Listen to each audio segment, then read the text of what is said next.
I'm here just east of Pawnee Lake, where there was a lot of storm damage out here. Some of what you can see is primarily going to be downed tree limbs like some this size, some smaller, some even a little bit bigger. But perhaps the biggest thing, some of the biggest things that we've seen impacted by the winds have been these campers, these trailers. This is one of two. There was another one behind the camera that you can't see right now, but a couple trailers have been knocked over because of these strong winds. In fact, as the storms blew through, these winds were reported to be between 70 and 75 miles per hour. Pawnee County Sheriff Darren Varnell confirms at least one person died as a result of the storm. That victim has not been identified. We're working to confirm if there are any other injuries. Sheriff Varnell says the storm downed power lines, trees, and caused travel trailers to flip. Electric crews worked overnight to help get power on to as many customers as possible. And several emergency managers from other counties also showed up to lend their support, including those from Osage, Payne, and Noble counties.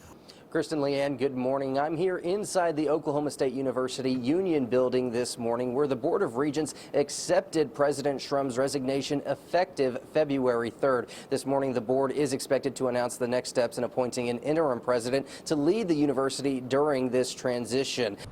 Autumn, good morning. We received this letter from one of our viewers wanting to know if this was a scam, given some of the language in this letter and the fact that it was asking for some money. And while this turned out to be legitimate, law enforcement says that it's important that you verify the information to make sure that this is all legitimate. Leanne, it's a lot different than what it was just 30 minutes ago. You can just see this road. We're here in the same spot downtown where we were 30 minutes ago, and you can just see that this entire street is now just completely covered in snow, whereas 30 minutes ago it was not. This snow is coming down hard. It's coming down fast. These are some pretty big snowflakes that are coming down, and not to mention the wind that is just blustering and blowing right now.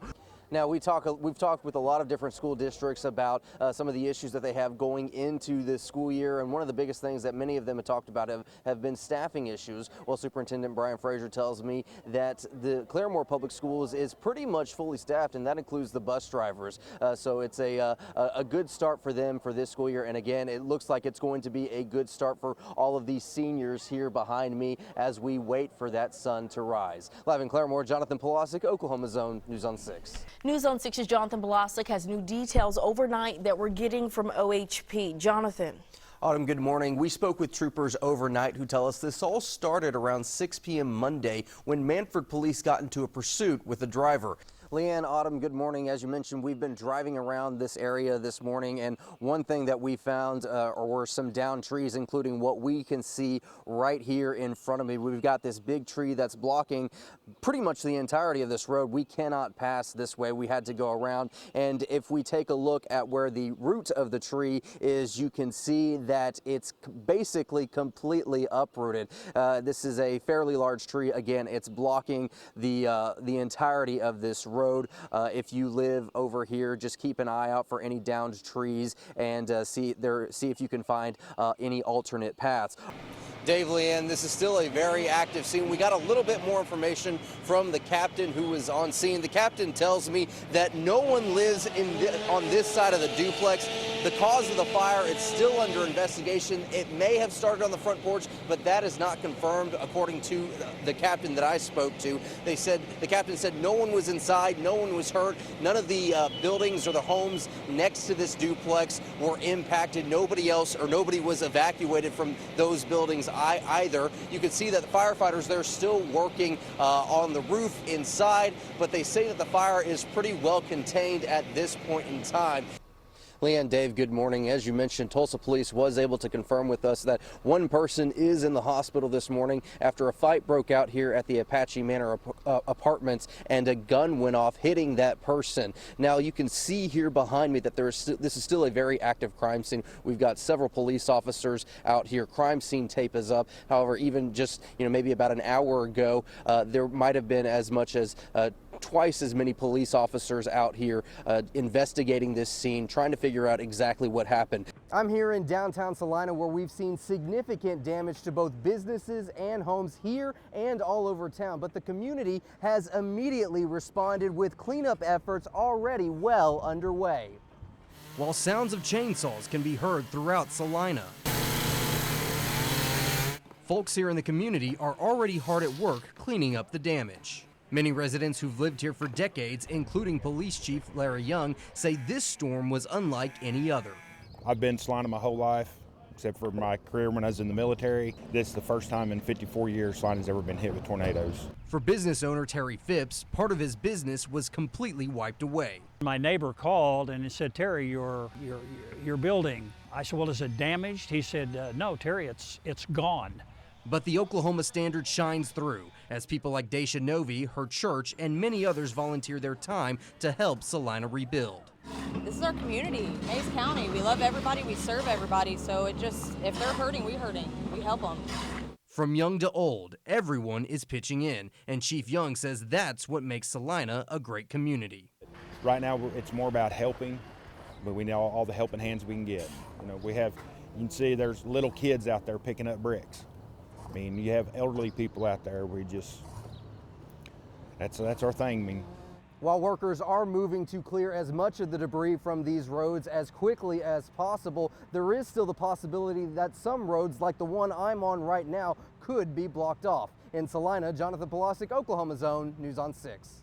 News on 6's Jonathan Polasek joins us now with new information we're getting from TPS about just how many students have signed up. Jonathan? Leanne, Dave, good morning. Tulsa Public Schools says so far more than 1,700 students have already met the FAFSA requirement to graduate or to participate in activities like senior prom. That's about 83% of the TPS senior class. Now, FAFSA stands for Free Application for Federal Student Aid, and it's an application that helps students apply for financial aid for college, technical school, or career training. Completing a FAFSA is now a state graduation requirement for high school seniors, though families can opt out by signing a form. Back in January, only 387 TPS seniors had completed the FAFSA or the opt-out form. That number has now gone up to over 1,700, and TPS says that's driven by school-based support sessions, family workshops, and awareness campaigns. The district is asking seniors to meet this requirement by March 26, and if a student misses that deadline, the district will provide on-demand support to make sure that a student either fills out the FAFSA form or the opt-out form. And Leanne, counselors will be available for one-on-one help, and families can make appointments either in person or over Zoom. News on 6's Jonathan Polasek spoke with one of the business owners about how the space is helping them grow. Jonathan. Autumn, Leanne, good morning. Chamber President Kuma Roberts says having shared services is really important and can help businesses grow. The Black Wall Street Chamber of Commerce recently started leasing for its Black Wall Street Business Center. It's described as Tulsa's first minority-focused co-working space where members can work alongside other entrepreneurs and business owners. Fifi Martin is the owner of the Nameplate Lady there and specializes in custom laser cutting merchandise. Fifi says her business is online, but she wanted to be within the community to help other young entrepreneurs. She tells me this space has given her the opportunity to make other connections. I'm getting into marketing with other businesses now with my products, so it's put me on a different platform. Even just maybe about 2 or 3 weeks ago, Kuma was able to put me in a room full of millionaires to pitch my products to them, and that would have never happened initially, so it's been amazing. Fifi tells me if you're looking to grow your business in a similar way, make sure to find a space in sync with your business and that has the same goals as you. Leanne?